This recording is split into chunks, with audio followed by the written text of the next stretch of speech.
News വാർത്താ വിശേഷങ്ങളിലേക്ക് സ്വാഗതം. ഞാൻ ബിനി പ്രേംരാജ്.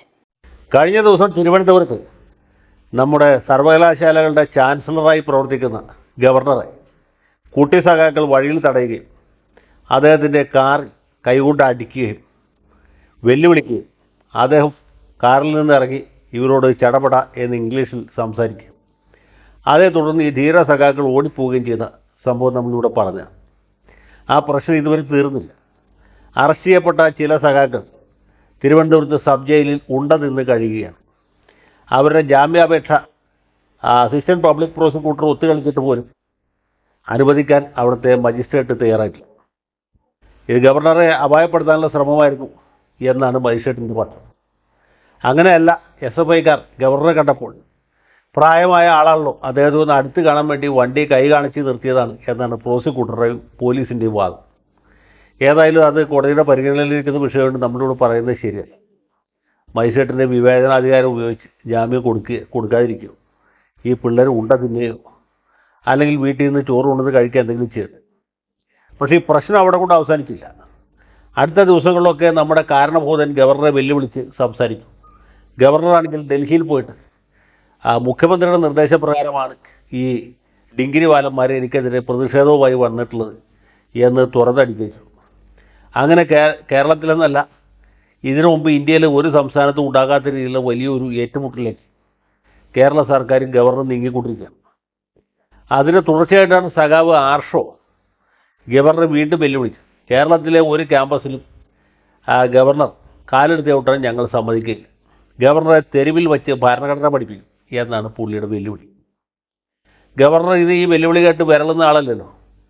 ഞാൻ കഴിഞ്ഞ ദിവസം പറഞ്ഞ പോലെ ഇവരുടെ നേതാവായ സഖാവ് പിണറായി വിജയൻ ബ്രണ്ണൻ കോളേജിൽ പ്രത്യേക ആക്ഷൻ കാണിക്കുന്നതിന് മുമ്പ് കാണിക്കുന്ന സമയത്തും അതിന് ശേഷമൊക്കെ അലിഗർ സർവകലാശാലയിൽ യൂണിയൻ്റെ ജനറൽ സെക്രട്ടറി പിന്നീട് ചെയർമാനുമായിരുന്ന ആളാണ് ആരിഫ്. ബ്രണ്ണൻ കോളേജിലൊക്കെ എത്രയോ വലിയ തല്ലിപ്പുള്ളികളാണ് അലിഗർ യൂണിവേഴ്സിറ്റിയിൽ അന്നുണ്ടായിരുന്നു. ഇപ്പോഴും മോശമാണെന്നല്ല പറയും. അങ്ങനെ വലിയ ഒരു ട്രാക്ക് റെക്കോർഡുള്ള ആളാണ് നമ്മുടെ ഗവർണർ. അദ്ദേഹത്തിൻ്റെ ട്രാക്ക് റെക്കോർഡ് മുഖ്യമന്ത്രിക്ക് അറിയാമെന്ന് എനിക്കറിയില്ല. മാത്രമല്ല, അദ്ദേഹം വടക്കേ ഇന്ത്യൻ രാഷ്ട്രീയത്തിൽ നിന്ന് വരുന്ന ആളാണ്. അവിടെയൊക്കെ ഈ കോൺഗ്രസിൻ്റെ നേതാക്കന്മാർ പോലും സ്റ്റെൻഗണ്ണ് എന്നീ അംഗരക്ഷകന്മാരുടെ അകമ്പടി കൂട്ടാണ് സഞ്ചരിക്കുന്നത്. അതുപോലുള്ള സ്ഥലത്ത് നിന്ന് വന്ന ഗവർണറെ ഈ ആർഷോയെ പോലെയുള്ള ഒരു വിപ്ലവകാരി വെല്ലുവിളിക്കുക എന്ന് പറഞ്ഞാൽ കാര്യം പിണറായി വിജയൻ്റെയും ഗോവിന്ദൻ മാഷിൻ്റെയൊക്കെ പിന്തുണയുണ്ട്. അവരാണ് ഈ ചെറുക്കനെ കൊണ്ടിത് ചെയ്യിക്കുന്നത് എങ്കിൽ പോലും സംഗതി കുറച്ച് കടത്തായി.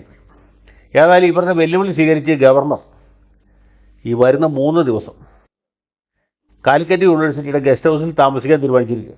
അദ്ദേഹം അവിടെ നടത്തുന്ന പരിപാടിയിൽ പങ്കെടുക്കും. ചുണയുണ്ടെങ്കിൽ, ചങ്കൂറ്റമുണ്ടെങ്കിൽ, ചെഗുവേരയുടെ യഥാർത്ഥത്തിലുള്ള അനന്തരവന്മാരാണെങ്കിൽ അവർ അദ്ദേഹത്തെ തടയണം. അദ്ദേഹത്തിനെ ഗോ ബാക്ക് വിളിക്കും, കരിങ്കൊടി കാണിക്കും, പറ്റുമെങ്കിൽ ദേഹത്ത് തൊട്ട് എന്തെങ്കിലും ചെയ്യുകയും ചെയ്യണം. അങ്ങനെ ചെയ്യുകയാണെങ്കിൽ പല കാര്യങ്ങൾക്ക് വളരെ എളുപ്പമുണ്ടാവും.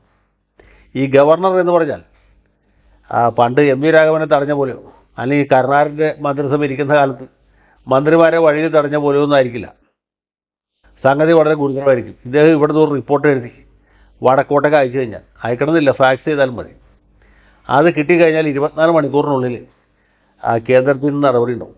ഈ 356 എന്ന് പറഞ്ഞൊരു അനുച്ഛേദം ഭരണഘടനയിൽ അതുപയോഗിച്ചിട്ടാണ് പണ്ട് നമ്പൂരിപ്പാട്ടിനെ ഒരു വഴിക്കാക്കിയത്. ഗവർണർ എന്ന് പറഞ്ഞാൽ സംസ്ഥാനത്തെ ഭരണത്തലവനാണ്.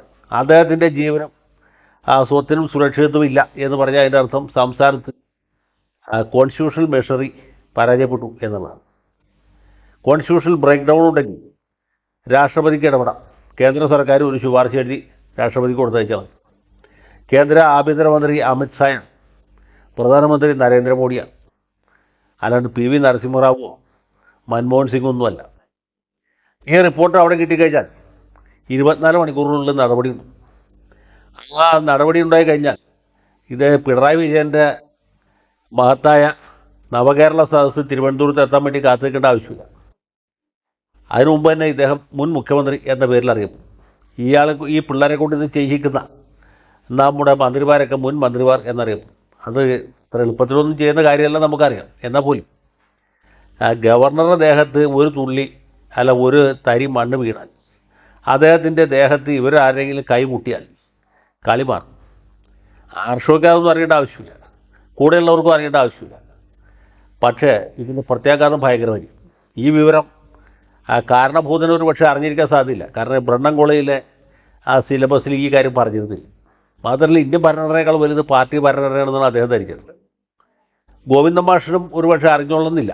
പക്ഷേ അറിയാവുന്ന ആളുകൾ ആ പാർട്ടിക്കകത്ത് ആരെങ്കിലുമൊക്കെ ഉണ്ടാവും എന്ന് ഞാൻ വിചാരിക്കും. കുറഞ്ഞ പക്ഷേ അഡ്വക്കേറ്റ് ജനറൽ ഗോപാലകൃഷ്ണക്കുറുപ്പെങ്കിലും കാരണഭൂതനെയും അദ്ദേഹത്തിൻ്റെ കൂടെയുള്ള ഭൂതഗണങ്ങളെയൊക്കെ ഇതൊന്ന് പറഞ്ഞ് മനസ്സിലാക്കുന്നത് നല്ലതാണ്. ഏതായാലും CH മുഹമ്മദ് കോയ കാലിക്കറ്റ് സർവകലാശാല ഉണ്ടാക്കിയപ്പോൾ ഈ സർവകലാശാലയിൽ ഇതുപോലൊരു മഹാസംഭവം നടക്കും എന്ന് അദ്ദേഹം ഒരിക്കലും വിചാരിച്ചിട്ടുണ്ടാവില്ല. കാലിക്കറ്റ് സർവകലാശാല മലബാറിലെ ഉന്നത വിദ്യാഭ്യാസ രംഗത്തൊരു വലിയ ദീപസ്തംഭമായിട്ട് തെളിഞ്ഞു വരണമെന്നും അതിൻ്റെ കീഴിൽ ഒരുപാട് ചെറുപ്പക്കാർക്ക്, പ്രത്യേകിച്ച് ന്യൂനപക്ഷ വിഭാഗത്തിൽപ്പെട്ടവർക്ക്, അന്യതാ വിദ്യാഭ്യാസം നിഷേധിക്കപ്പെട്ടവർക്ക് അതൊരു വിളക്ക് മരമായിട്ട് മാറണമെന്നുമാണ് അദ്ദേഹം ഉദ്ദേശിച്ചത്. അത് കേരളത്തിലെ ഗവർണർ, ചാൻസലർ കൂടിയായിരിക്കുന്ന ഗവർണർ ഒരു വിദ്യാർത്ഥി സംഘടന തമ്മിലുള്ള ബലപരീക്ഷണത്തിന് വേദിയാകുമെന്നും അവിടെ നടക്കാൻ പോകുന്ന ഒരു അക്രമ സംഭവം അല്ലെങ്കിൽ ഒരു അനിഷ്ട സംഭവം കേരള ചരിത്രത്തിൽ തന്നെ ഒരു വലിയ മാറ്റങ്ങൾക്ക് നാന്ദി കുറിക്കുന്നതായിരിക്കുമെന്നും അദ്ദേഹം ഒരിക്കലും വിചാരിച്ചിട്ടുണ്ടാവില്ല. മുഹമ്മദ് കോയയുടെ ആത്മശാന്തിക്ക് വേണ്ടി പ്രാർത്ഥിച്ചുകൊണ്ട് തൽക്കാലം വീണ. ഏതായാലും ആർഷോയ്ക്കും കൂടെയുള്ള വാനര സംഘത്തിനും ആരെങ്കിലും ബുദ്ധി ഉപദേശിക്കും, അല്ലെങ്കിൽ അവർക്ക് കാര്യങ്ങൾ പറഞ്ഞു കൊടുക്കും എന്ന പ്രതീക്ഷയാണ് എനിക്ക് ഇപ്പോഴും ഉള്ളത്. അതല്ല ഇനിയിപ്പോൾ കാലിക്കറ്റ് സർവകലാശാലയിൽ യോഗം കലക്കാൻ ഗവർണറെ ആക്രമിക്കാനാണ് ഉദ്ദേശം വെച്ച് അതിന് വലിയ വില കൊടുക്കേണ്ടി വരും എന്ന് മാത്രം ഓർമ്മിപ്പിക്കുന്നു. നന്ദി, സ്നേഹം. മറ്റൊരു വാർത്തയുമായി നമുക്ക് വീണ്ടും കാണാം.